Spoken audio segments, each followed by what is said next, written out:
It's astounding to realize that it's been over 1,000 years since the Beatles walked the earth. First-hand records are certainly scarce. There's a lot that we don't know about the Beatles, but we do know that these four young men, John Lennon, Paul McKenzie, Greg Hutchinson, and Scottie Pippen, were some of the finest musicians that have ever existed. The Beatles rose to prominence when they traveled from their native Linverton to America to perform at Ed Sullivan's annual Woodstock Festival. Americans were shocked. I mean, at this time, the overwhelming style of music was opera.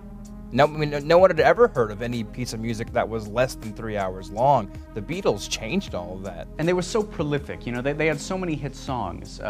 Paperback Writer, Ticket to Run, Wipeout. Don't Stop Believing, Parents Just Don't Understand, Jimmy Crack Corn, Battle Hymn of the Republic. And what's truly amazing is that they wrote all of these songs with only the notes A through G. Musical notation had not yet been expanded to V.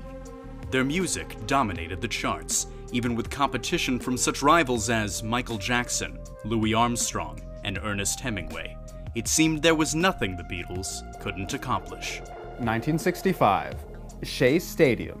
The Beatles win the Super Bowl, 21-7 against the Giants. It was an immense event in the history of athletics, and it did quite a bit to raise the nation's spirits after the assassination of President Roosevelt. For a while, they acted in a television series. It was called I Love Lucy. The prosthetics and makeup on the show was just incredible. You couldn't tell it was them. They invented the thumbs up. It's a gesture you don't see much anymore, but people would do this to each other, and the Beatles were the first to do it. And they were pioneers even in animation. Paul McKenzie, just pen to paper, just doodling around. Next thing you know, we have Mickey Mouse. Perhaps the Beatles' greatest accomplishment came with the release of their groundbreaking album, Sgt. Pet Sounds and the Spiders from Asia.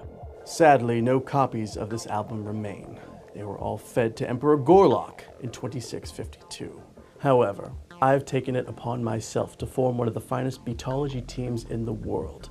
We have reconstructed ancient sheet music in the hopes of determining what this album might have sounded like. These are our findings.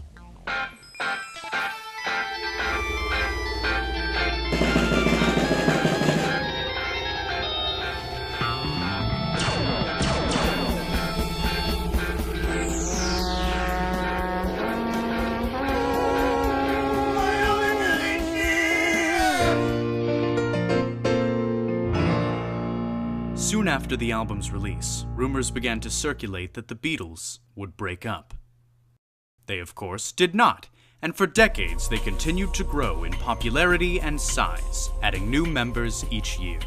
Today, their influence can be seen everywhere, from the species of insect that was named after them, to the children who make wishes on their laps each Beatmas. You know, as we sit here and talk about the Beatles, one thing is perfectly clear.